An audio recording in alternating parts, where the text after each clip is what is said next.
State Representative Tackey Chan of Quincy joining us for a weekly Tackey Talk update. Hey, Tackey, how are you today? Hey, good morning, Joe.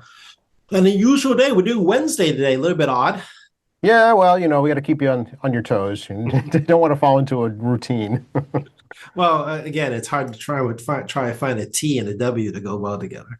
This is true. So, what can we call it? Wednesdays with Tackey. It's now AAPI month, right? It is.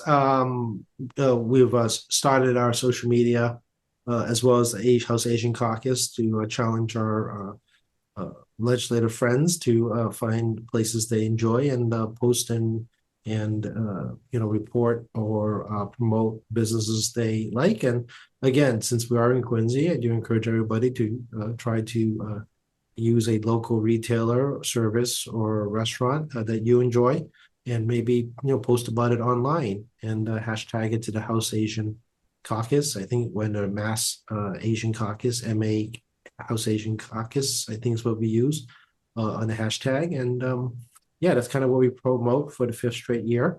There's also a number of cultural events. For example, this Sunday, there's an Asian Boston Film Festival at the Old Paramount down in Downtown Crossing. And there's a lot of individual events going on around the state. So, yeah, the month's kind of kicking off at this point. Unfortunately, there's no event at the State House as far as I'm aware of currently. And I'm kind of awaiting the proclamation from the governor, which is required by law every year for AIP month. Which is actually legislation you helped create. Is that right? Yeah, back 8 years ago now. I helped pass the bill to designate this month. We're actually one of the last states with large Asian population to pass this month, much to my surprise. Hmm. So, most likely because there's no other Asians elected before me in the House. But again, it reflects kind of the fact that these kind of things, while may not be important to some folks, is important to many others to ensure that we are recognized as part of the state. And Hmm. Yeah. and it's interesting how certain bills move or don't move because certain demographics are or are not present at the state house. Well, does May have any significance in the Asian culture, Tacky, or is it just that's how it happened? It's really not about Asian culture. It's really about American history. Okay. So May 10th is when the Continental Railroad was completed, the Intercontinental Railroad. Oh, And it's a recognition of Chinese workers coming from the West Coast who made up the majority of the workforce that helped build that Intercontinental Railroad. And interesting enough, in the photograph when they laid down the gold and silver spikes, there was no Asian, no Chinese actually, more accurately. It was really just Chinese at the time.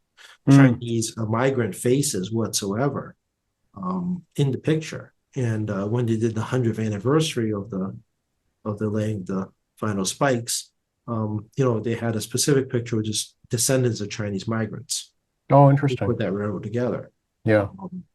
So, I mean, give you an idea of how history can erase you, is that, you had a demographic that was brought in to build the railroads, wouldn't exist without Chinese labor. Um, and a lot of people died building that railroad. It wasn't Oh, just, yeah. Yeah. it was not an easy task under terrible conditions. Uh, and never got any recognition for it. So the other reason is May actually is also a cherry blossom month. Uh, Yes. Yeah. the In DC, the cherry blossom trees were donated by the Japanese government, and they blossom in the month of May. So those are just two historical examples of one is a contribution from a foreign country. Hmm. The other one is actually one of the most significant pieces of U.S. history, especially in terms of transportation and commerce. Interesting. I never knew that. I'm glad I asked. Thanks for that explanation. Yeah, very good. Hmm. I don't know that there are a lot of, or are there a lot of Pacific Islanders in Massachusetts? I know there's a strong Asian presence, but what about PI? Very small. I mean, Yeah. it's less than half a percentage of people Okay. here are Pacific Islander. It's like finding Alaskan natives locally. There's just not a lot of them in this Yeah. geographic zone. You can again, most of Asian and Pacific Islanders live on the West Coast. Hmm. Pretty much half of all Asian and Pacific Islanders live on the West Coast of the United States. If you count Filipinos as Pacific Islanders, Philippines is kind of unique because it's kind of Southeast Asia, Mm. not really Pacific Islanders, so it's kind of one of those odd ones. They're actually more considered by the Asian continent. But if you look down towards like Samoa, and then we also count like Hawaiians in a weird way. It's like Hawaiians and Pacific Islanders. So just Oh, okay. Okay. you have a kind of an update called Asian American, Hawaiians, Pacific Islanders. Yeah. Oh, interesting. Okay. Yeah, Although they're more Polynesian, I guess they like to be referred to as, yeah. yeah, that whole kind of ring of islands Yeah. of former or current, depending on the island we're talking about, nation states Right. form that ring, and they actually have sea-based commerce between them. Hmm. Hmm. And if you ever visit Hawaii, I hope everyone does at some point. You visit Hawaiian museums and you learn about the kings and queens of Hawaii. One of the interesting things about Hawaiian royalty was that they led an effort to try to get other Pacific Islander nations to form a type of coalition or Yep. alliance, or it's not really a confederacy because it's not creating a new government. It's creating kind of a common cause nations, which was one of the things actually led by the Hawaiian royalty to other Pacific Island nations specifically, Mm. because they have commonality of trade, commonality of culture, commonality of a long rooted history together. So the Pacific Islanders are actually separate from mainland Asians, even though there's a lot of Asians that come off. Obviously, they came off the continent to get to the Right. Pacific Islands, Right. but over tens thousands of years, they form their own unique cultures. Interesting. Yeah, there's I think it's in Honolulu that the palace, the King's Palace, is you can still visit. It's still open. Yeah, I can send you pictures if you want to see them. It's actually kind of fascinating because the palace is actually very European style. Yeah. One of the things the Hawaiian royalty decided to do consciously is that with the arrival of Americans and European nations seeking to do trade and their unique point in the Pacific on accessing Japan and Korea and China as a waylaid point, they decided that if they're going to be royalty, they should look like the rest of the royalty of the world. Interesting. So they started adopting a lot of European style royalty clothing, a lot of their silverware, glassware, and crystals, a lot of gold and silver smithing, similar to European ware, Hmm. well as woodwork. Hmm. The building itself and the glass is very reminiscent of European style, but also retain a unique Hawaiian royalty attached to it. Hmm. So on the first look, you think it's very European, which is true, but they made sure that the Hawaiian mark and seals representing Hawaiian royalty and the Hawaiian culture is actually embedded inside part of this European style palace. Yeah. It's Interesting. Yeah, and the other government buildings also adopted some European style as well in construction during the Royal era. So yeah, I got pictures someplace that should email over to you. Yeah, that'd be fun. That'd be fun to see. And you're right. It was years and decades ago that I visited, but it's well worth it for sure. Yeah, it is a long trip. There is a nonstop flight via Hawaiian Air, which recently merged with Alaskan Airlines. Mm. I think it's all going to be called Alaskan Air. Okay. But Hawaiian Air has a nonstop flight there. It's not cheap. Hawaii itself is not cheap, but it is an island. If anyone been to like Bermuda or Aruba, those places, islands can be very expensive because everything's imported. Right.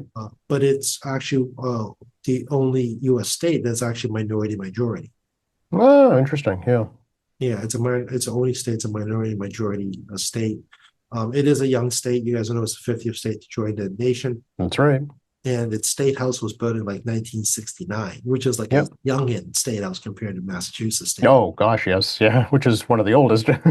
Yeah. And it's also unique because it's non-contiguous, because of the nature of an island state. So while we notice those five major islands, there's a bunch of small islands that actually compose all the Hawaiian as a Yes. single state. So it is kind of a unique state in so many different ways compared to the other ones, especially the fact it's non-contiguous. So, for example, when I was in the Hawaiian legislature during my little visit, they didn't have formal tours. We actually had one of the other legislators take us around the building. Their schedule actually includes fly days because of legislators actually have to get off their island to get to Oahu, get to Honolulu, the capital, to get the session. So you can see Sure. in their calendar travel time specifically for them, unique travel time because of the nature of the flights, and they have specific stipends associated with for flight travel. Yeah, it makes sense. I mean, here you just the furthest ones come from Western Massachusetts to Boston, but there you have to leave an island. Yeah, yeah, and it's all small puddle jumpers are the fastest way to get back and forth as opposed to by boat. So, Yeah, and of course, you have a different kind of housing allowance because you puddle jump into Honolulu, and you got to hang around there, obviously, for their hearings and sessions. So they have a right. whole different system. Even though they're a part-time legislature, they really operate 6 months a year. They do have this very funky schedule because of the uniqueness of being an island state. Hmm. Because the only other state that has a non-contiguous component, if I remember correctly, is it Michigan? Oh, really? Is that little piece? Is it Michigan or Wisconsin? It has that little piece that's kind of like sitting in like part of Canada. Oh, okay. It must be Michigan then. Yeah. Yeah, I think it's. Interesting. Hang on, I gotta look it up. Um, um, let's see, Alaska, Hawaii, um, are the two that have some non-contiguous to the mainland United States. Okay. Well, because Alaska has the Aleutian Islands chain, so there's folks that live there that have to come off that, I'm sure. Yeah, and then um, I know we digress here. It's interesting though when you think about it. Yeah, I know there's a non-contiguous state. Um, I think Is Puerto Rico considered? No, it's not considered. It's a territory, right? Yeah. yeah, it's yeah, it's Michigan. They have Okay. this Upper Peninsula and Lower Peninsula. And there's like one sitting like on the other side of Canada, I think. Okay. Like this weird, really like there's like a military airstrip that's like in this weird spot. Um, that's sitting actually in Canada technically, Interesting. but Okay. it's actually United States territory. Okay. Yeah, it's a little bit of state trivia. So, Let's bring it back home though. What's going on in Massachusetts State House? it's been really quiet this week. I Yeah. think you may have seen in the Boston Globe, House Ways and Cheese Chair, House Ways and Means Chair Aaron Merkowitz and House Majority Leader Mike Moran actually was in the Vatican this week for a climate change conference. Oh, So that meant we had no session this week. gotcha. Okay. So it's been very, very quiet, actually. Yes. So, well, I mean, now Senate's working on their version of the budget. That's the big thing, I'm sure, once they get back in session. Yeah, we have an environmental bond bill. They got sent over from the Senate. I think there's also a housing bond bill Oh, that's pending somewhere. The Econ Dev Committee heard the governor's economic development bill on Friday. So that's going to be floating through probably sometime in June. hmm. Um, we have some conference committees outstanding, including stuff on climate change and education and cell phone ban in schools and other stuff Mm. sitting in conference, which hopefully we'll see sometime in July. Um, but there's a lot of stuff pending in Ways and Means, some really big Yeah. bills. Obviously, I'm trying to move a lot of little bills or try to attach some small bills to a bigger bill. But no, it's honestly, it's just really quiet. We have two members of House leadership out of town right now. Right. Um, there's not a lot of activity, and there's not honestly not a lot of rumors going around what's going to happen next. I just know this is stuff that's pending. Okay. Would make a pop up in the next couple of weeks. Yeah. Yeah. But yeah, it's So. amazing how when some House leadership people are away, literally the rumor mill is kind of dead. When the cat's away, There's nothing to say. there's nothing to say, right? Exactly. Oh, there is, as you know, some movement this week on the auditor's attempts to audit the legislature. Looks like it's moving forward at least. It's kind of punted, right? The U.S. I'm sorry, the state Supreme Court. I didn't get to read the whole order. I got the news clips on it. Yeah, like you did. And it's very strange because they issue a very odd order where the Supreme Court basically says, not our problem, for lack of a better term. So Right. this, Although nudging the attorney general to make or break. yeah, it didn't tell it to do anything, frankly. It said, Right. you guys figure it out in 30 days. And by the Right. way, if you do something, it must be limited to financials, none of this like Yes. fun stuff. So it's basically looking for 4 years of financials from the legislature, which is what Right. we do already, which is available on our website, which is as boring as you're going to get, by the way. Okay. The ones that have read audit information regarding financials is really not exciting. And really narrowed the scope into order. My understanding is Attorney General Campbell has no interest still, as far as I'm aware of. That could be changing to cut it. No, I think that's right. As of the last report, anyway, she does not want to represent the legislature on this matter. Yeah, and I think that's just the bottom line. So there isn't much else to do. So let me, I think the auditor has released um, another statement, I think sometime today, which I've not had a chance to read regarding this matter. And, um, I do, it's very confusing because the court didn't actually do anything indeed. Just set a deadline for them to do something. Yeah, and with no consequences nor additional follow-up. Correct. They Right. Yes. punted. They Correct. punted. That's essentially what they did. When the court issues an order with no consequences and no further instructions, nor instructions to do whatnot, it's called Right. political punting. Well, right. If nothing happened in 30 days, then it would have to be reintroduced as a whole new case. Yeah, they punted. Yeah. I guess we'll see. I guess the next step is the auditor is going to seek outside counsel for representation in this That was matter. rejected already. Oh, was it? Yeah, that was rejected by a single justice early on. Oh, okay. All right. So she would need to find a third party not related to her to try to initiate a case. Oh, okay. So kind of like a special attorney general kind of No, setting? just some citizen, Oh, okay. which I don't know if there's any standing either. I don't know. I Yeah. mean, in law school, they teach you that you have to have subject matter, jurisdiction, and personal jurisdiction. Personal jurisdiction is that you have to have some kind of personal connection to the location you're having a case in. You do business there, you're physically there, the car accident happened there, the contract breach was there, some kind of personal connection. Hmm. The court would have to have subject matter jurisdiction, meaning that the sufficient rights that the individual has sufficient a case, facts of the case are sufficient that the person has a right to proceed. The Hmm. court has oversight over that fact pattern Oh, okay. under the So law. could that be like any state taxpayer? I don't know. Okay.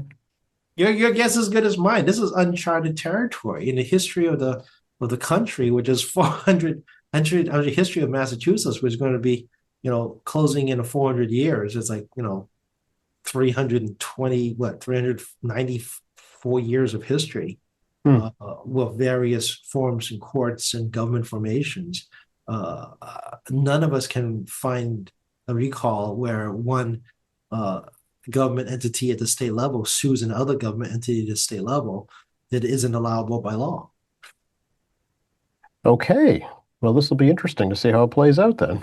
Yeah, like I said, the only ones that I know of that can do it is DPU and the Office of Ratepayer Advocacy because I work there. I talked about this multiple times Yeah. around here. That because they're ratepayer paid, not taxpayer paid, and they represent not all taxpayers. It's ratepayers of Commonwealth. They have the ability to appeal DPU decisions to the Supreme Judicial Court. Yeah. That's kind of a unique situation. So Although this is a law, technically, it was approved by the voters as a law 2 years ago. yeah, but it's not. But it's also not a law. It's also not the same entity. When you represent ratepayers, Yeah. same as the general public of taxpayers.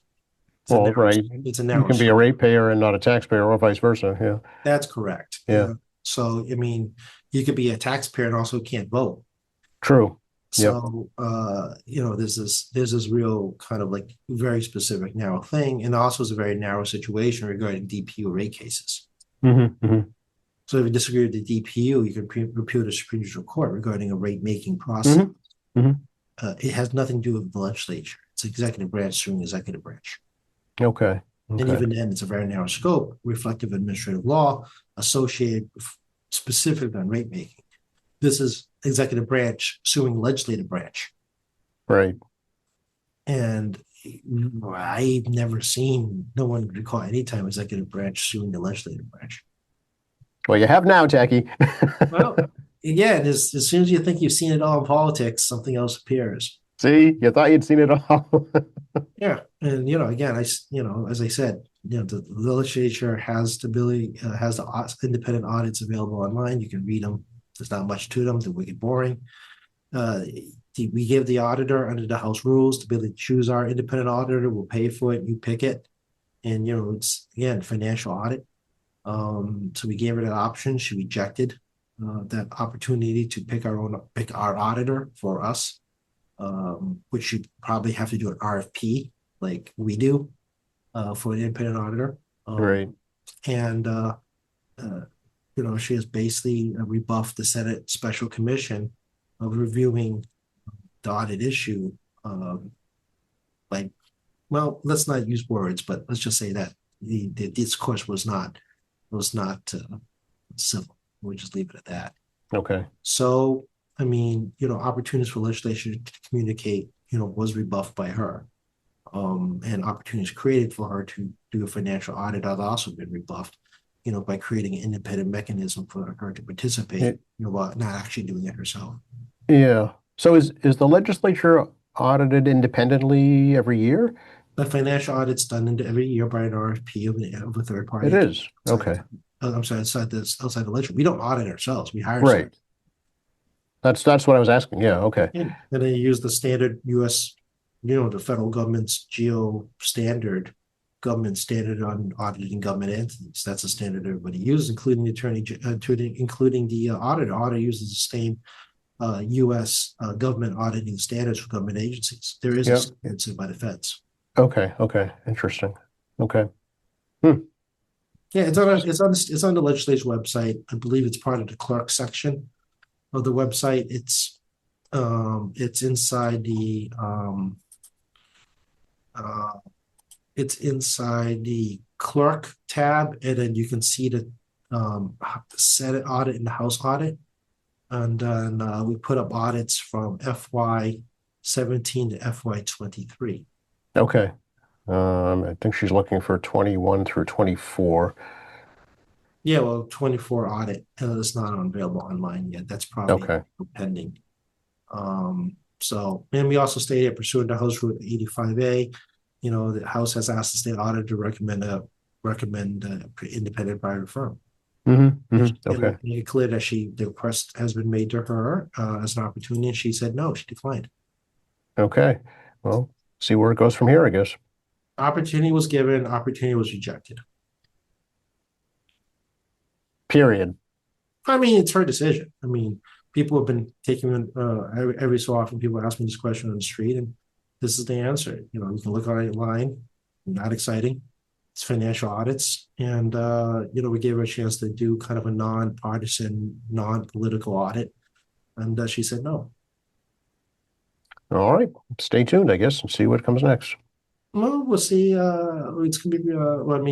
The presumptive Republican candidate for governor is making all kinds of fun promises in his TV commercials, which would never come to fruition because half of them are outside the power of the governor. But But that's politics for you.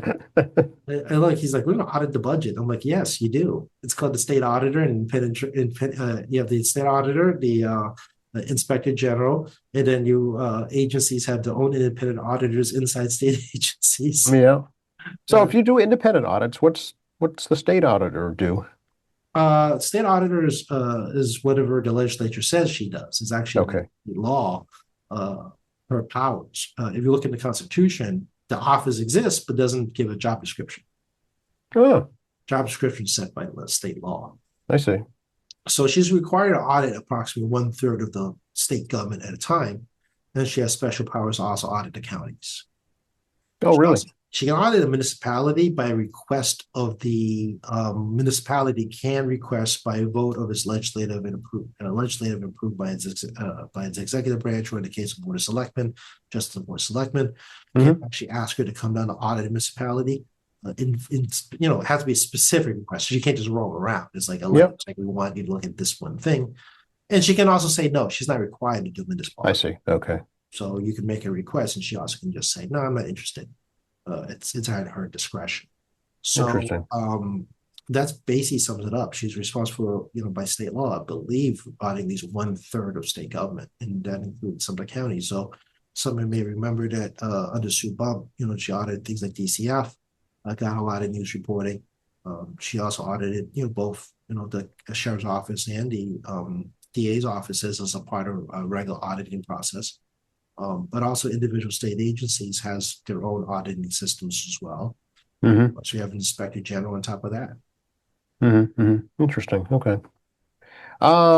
Moving on, can we talk a little bit about, is there a bill, do you know, pending regarding crypto ATMs in Massachusetts?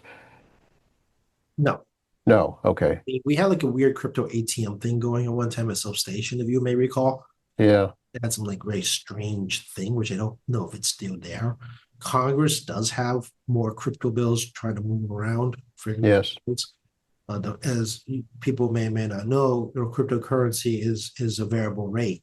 It's treated like a commodity. So minute by minute, the value of a crypto asset may change. So I'm not sure how you ATM. I think it's like I probably have to do like foreign exchange rate. Yeah. So it's whatever the time is, you get paid out in that time. But crypto is not like foreign exchange rates, which could, generally 15-minute increments.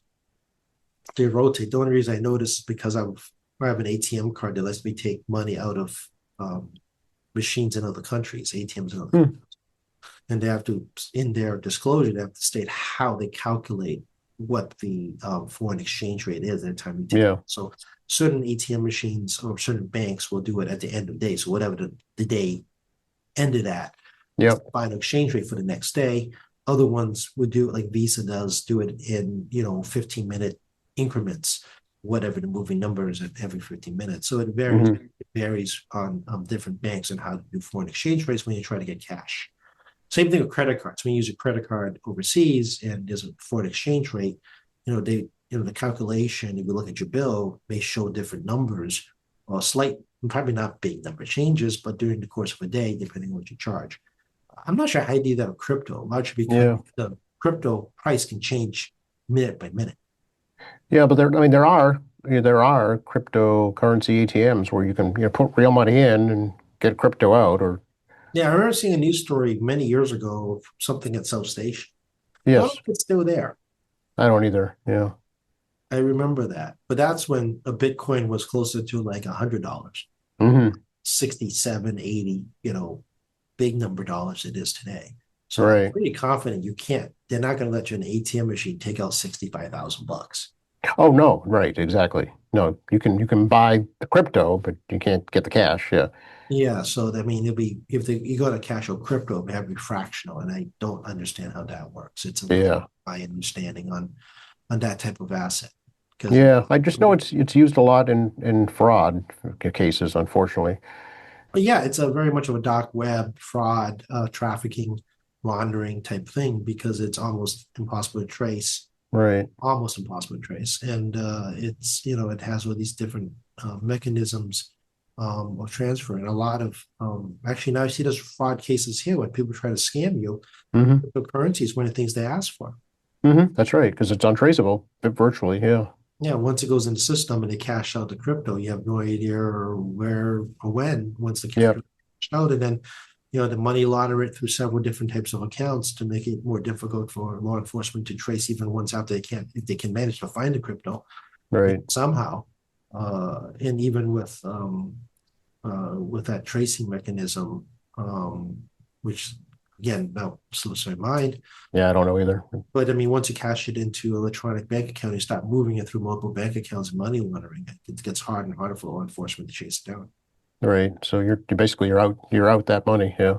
Especially if we go to a foreign country like Antigua, which is one of the very popular places because there's no extradition.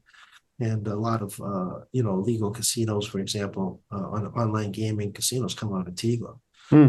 There's extradition. A lot of criminals actually hang out there as well, particularly white collar crime. Mm-hmm. Mm-hmm. Mm-hmm. Again, I'm not Interesting. advocating for you guys to run to Antigua. This is No, not. no, no, no. This is just pointing out a little bit of a fact. That's right. That's right. Speaking of online gambling. Is that making any headway in Massachusetts? No, we're done for that. That's not going to be an issue moving forward this year. Neither the House or Senate leadership, including myself, has a taste of trying to move forward. The state treasurer is going to have through the lottery, online lottery coming out fairly soon. Really? Yeah, it's gonna be should be by midsummer time. You should see something from the state lottery, and we'll see how that rollout implement works, and we'll see if it cannibalizes the convenience stores and supermarkets and liquor stores and restaurants. We'll see if it does draw an interest out once you get past the novelty stage. So Hmm. unsurprising, I do fully expect that online lottery is going to have that 1 year like, ooh, let's try this. Right, a novelty kind of thing. Yeah. Yeah, and then people make a decision after the novelties wear off whether or not they're going to like stick with it or they're just going to give it up. Right. And how would you, kind of pay for your lottery ticket that way? Well, you have to do a transfer, it'd be a type of account wagering. Oh, okay. Okay. So basically, you have to create an account, you have to put money in the account, use that Yep. money. Gotcha. Okay. To remind everybody again, if you have money in accounts that are not FDIC insured, something happens to that money, you're out of luck. Okay. Good. It's a good reminder because, this is brand new, so folks aren't used to it.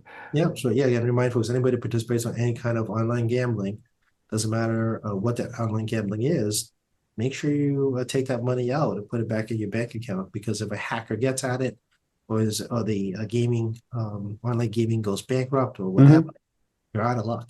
Yeah. Okay. Yeah. It's like buying a gift card to a retailer that goes out of business.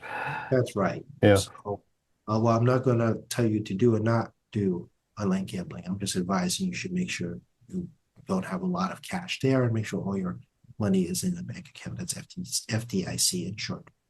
Absolutely. Yep. Very good. All right. What is going on in the world these days, Tacky? The president's in China today, actually.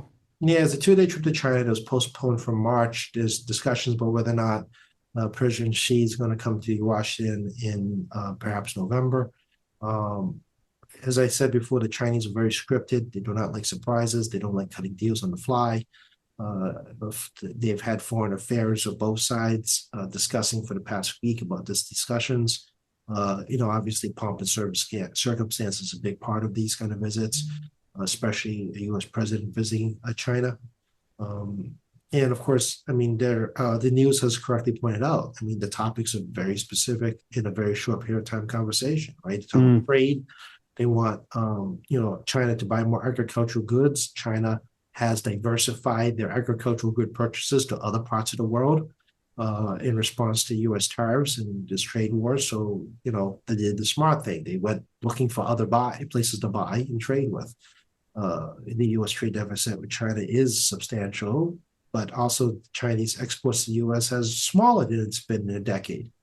Um, so it's they've clearly decided to lower the risk regarding trade in the U.S., which adversely affects especially U.S. farmers. U.S. agriculture has an issue, soybean farmers, especially, I heard. Yeah. especially that and Oh, pork too. Yeah. pork and soybeans. So those are two big areas. Not to mention things like complex machinery and other manufactured goods here that we do actually send to China that are complex goods. So, there's it's not completely a one-way street as people like to think it is. We do ship a lot of raw materials around the world, including China, unprocessed materials. And those are subject to tariffs as well. And like I said before, we tariff it, goes over there, they do something with it, it's in the back, it's tariffing twice. Right. So you got that product as well. I mean, obviously, Taiwan's a constant conversation. Yep.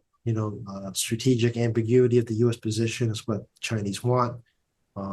Iran is also a big issue, as well as Ukraine and Russia, because as you may be aware, China and Russia has gotten much closer together, and China and Russia, neither one has an interest in meddling of Iranian internal affairs.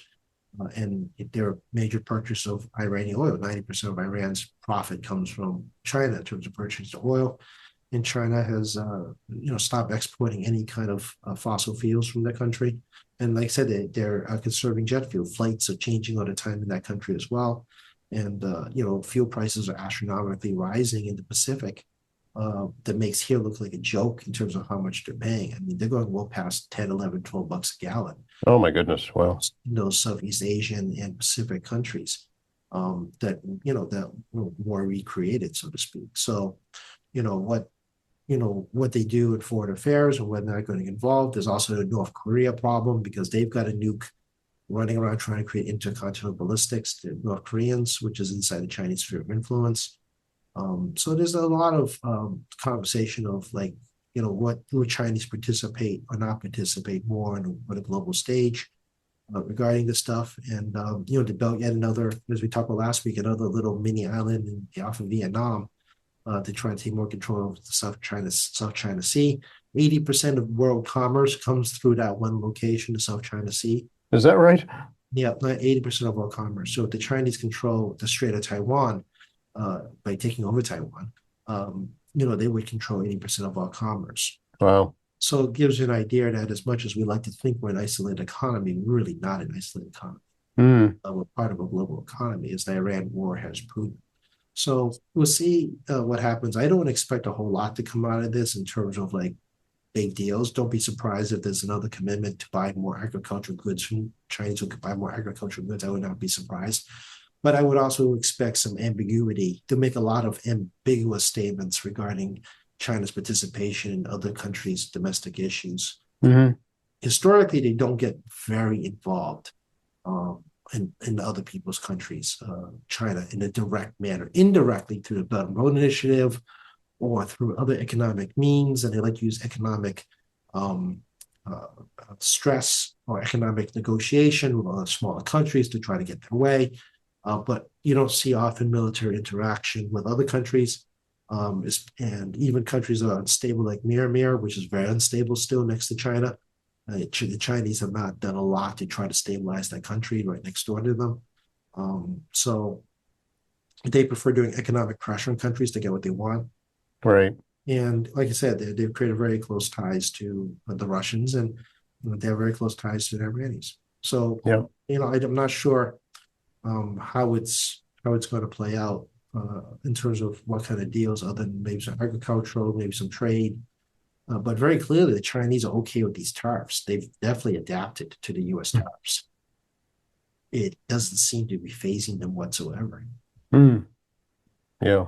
And I know that the issue of automobiles is going to be at least one of the areas discussed. Yeah, the Canadians, the United States in particular, have been really resisting. Actually, also all of Europe is resisting the Chinese electric cars, and the BYD cars. Everyone seems to get very glowing reviews at the global level, Hmm and the state subsidize business, and they can undercut any country's electric cars by over 50%. And if which you would effectively wipe out the other manufacturers. Yeah, and this is a declining use of electric cars because we no longer have a federal electric car tax credit, Right. and the materials because the tariffs are very high, and the consumer's strapped, and loans, over 5%, 6% loans in cars. So, car sales are slowed. Electric cars in particular have slowed because of a combination of all these factors that make it more expensive for an owner. GM has basically cut back, Ford has cut back, all the domestic car manufacturers have cut back on their electric car production because they can't move them off the lot. Right. Yep, exactly. So that's kind of in a stalemate right now too. Yeah, and So even conventional gas powered cars aren't exactly flying out of lots either. no, because they're so expensive right now. Yeah. Yeah, everything's so expensive. So, people under some misconception that the federal government is trying to encourage more gas car purchases. Not entirely wrong, but who can afford it? And it's also kind of ironic because they peeled back the energy efficiency standard for gas vehicles, which has actually now become a selling point for many people. They want, if they're going to buy a gas powered vehicle, they want to get as much they can per mile of gallon. And those standards were set up during the last OPEC fuel crisis to create more energy efficient vehicles, which has now basically become something buyers want.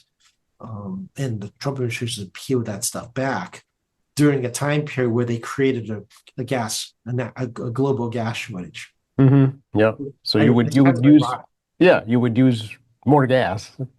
Yeah, they want to have more gas guzzlers, by repealing efficiency standards, which is a feature consumers like Right. because we've gotten used to this over decades. In that same time, you started a gas price hike. Hmm. Yeah. So it would it would cost you even more. Yeah, I can't. Yeah, again, you can't make this stuff up. I Right. mean, it's just a total disconnect. We talked about this before, of how the Trump administration is even more crazy compared to any type of government. We have one hand and the other hand doing two different things that are opposite of each other.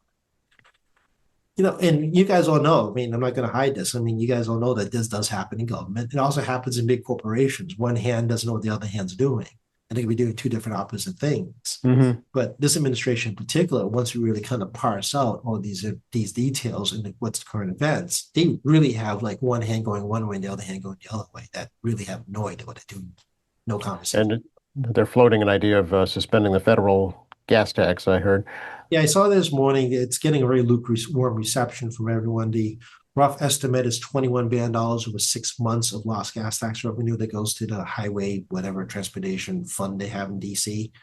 And what that means is very simple, guys. You can suspend federal projects and roadways, and all states for now gets federal assistance on local highways and bridges, not just on bonded infrastructure, but also in cash assistance as well. Very much what we do for cities and towns in our Chapter 90 bill. Yep. So the federal government has a very similar program as well.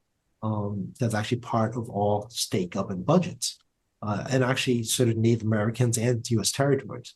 So if they suspend the gas tax, again, Republicans' favorite thing is get less money and spend more. Love So, that. well, in fairness, the Democrats proposed that too before the Republicans. But still, it's a Republican administration. Hmm. Besides, you also want to, according to Steve Lynch, they want to kill Title IV, which is all the agricultural programs, Yes, right. ranging from SNAP to WIC to assistance for farmers. I mean, it's he wants to get rid of every kind of food program is what the president's trying to do. So again, I mean, it's spend more, collect less, get less money and spend more money. It's a very Republican mantra. So I think there's a lot of resistance to the idea of suspending road and bridge projects, suspending money to states on road and bridge assistance doesn't seem very appetizing, especially during the election year. Well, those are jobs. Those are jobs you're talking about with those projects.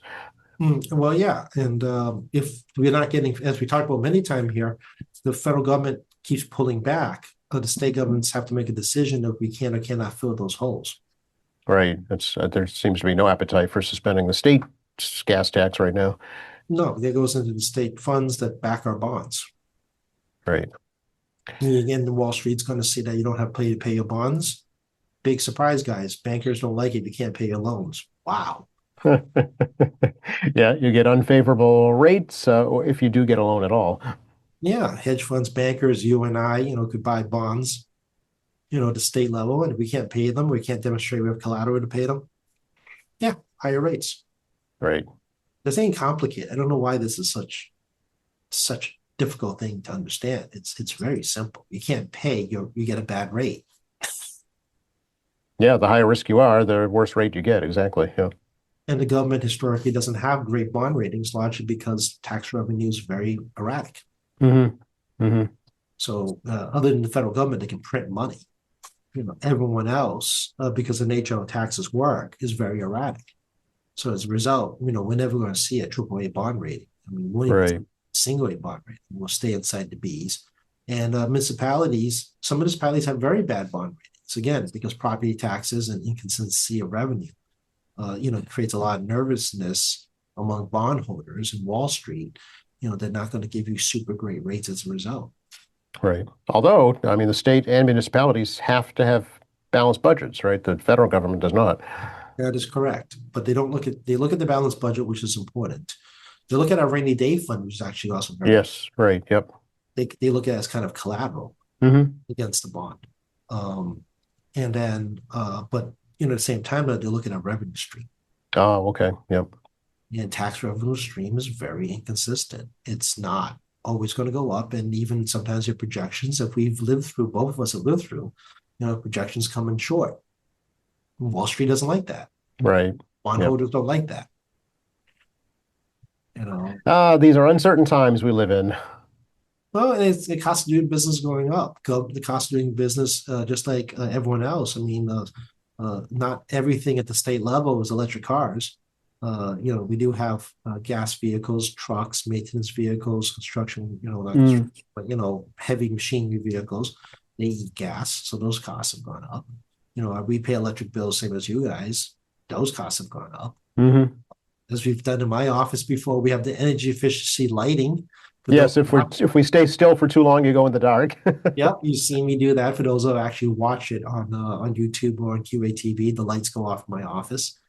So yeah, I mean, state government, all government, will have to factor in the FY 27 budgets, a bit of an unknown associated with basic infrastructure costs, just like every business and every household. Yes, right, exactly. Yep.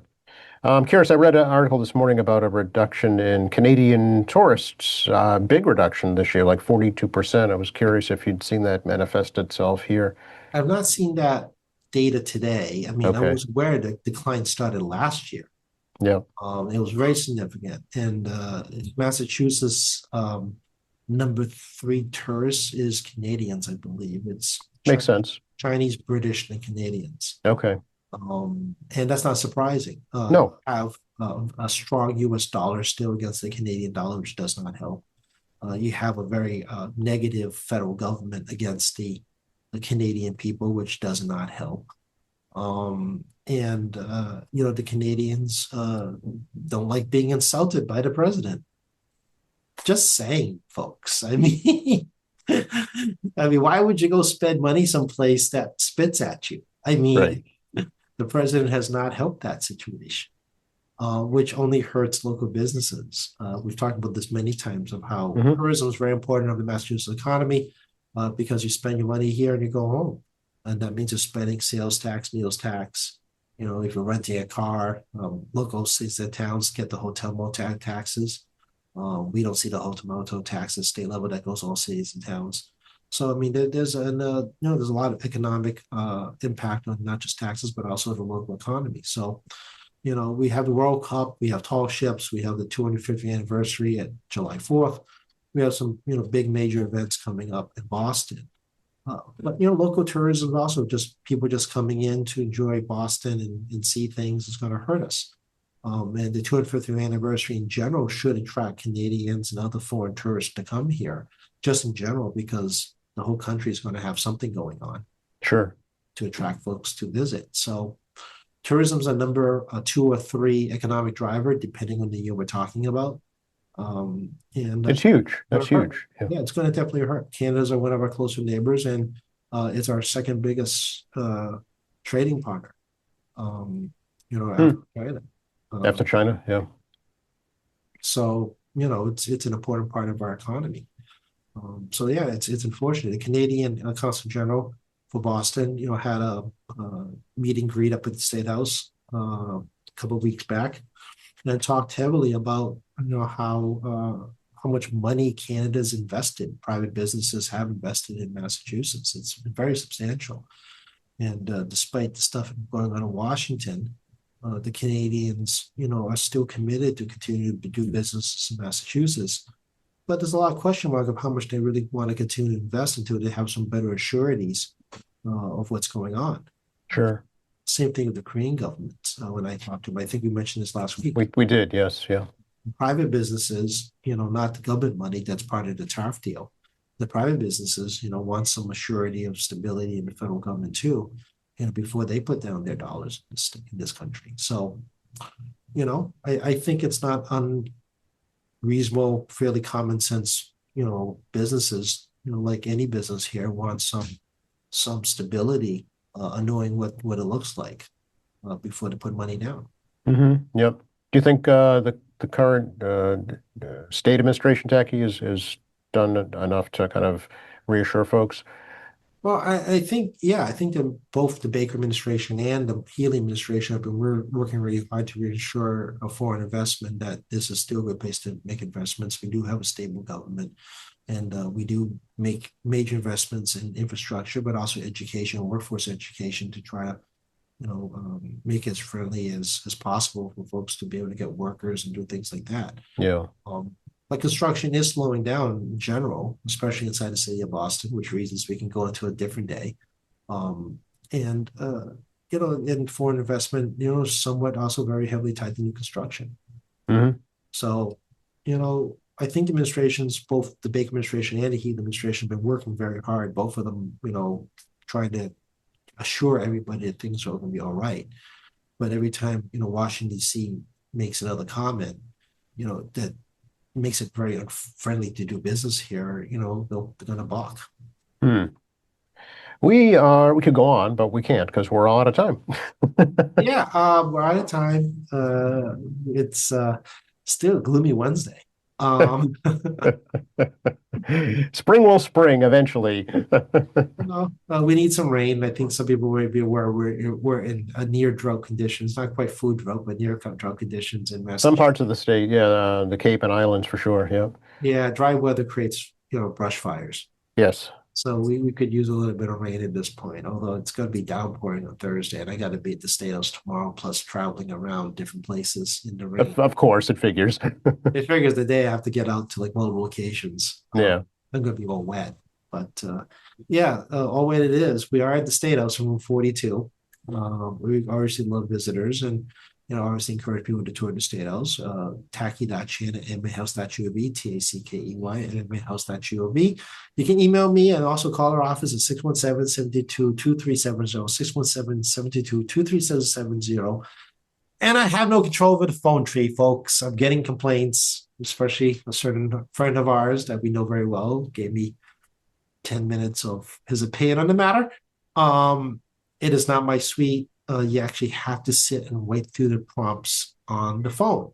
And what's happening is people are hanging up because they don't hear my name as the first name, because I have no control over the suite. It's not my office. This ain't Congress. I don't have an office that I control. So 617-722-2370, 617-722-2370. We have State Representative Tackey Chan Facebook. We have Instagram that follows it at Tackey_Chan. We have TackeyChan.org resource page. And of course, we have MALegislature.gov, MALegislature.gov. Please encourage you guys to go to that website to find anything you want going on in the legislature. And of course, we're QATV every week or 2 weeks, depending on our schedule. And the QATV at QATV.org, QATV at QATV.org. And of course, check with Joel every morning on his 10-minute news updates about what's going locally and around the world. Always great to talk techie. Stay dry.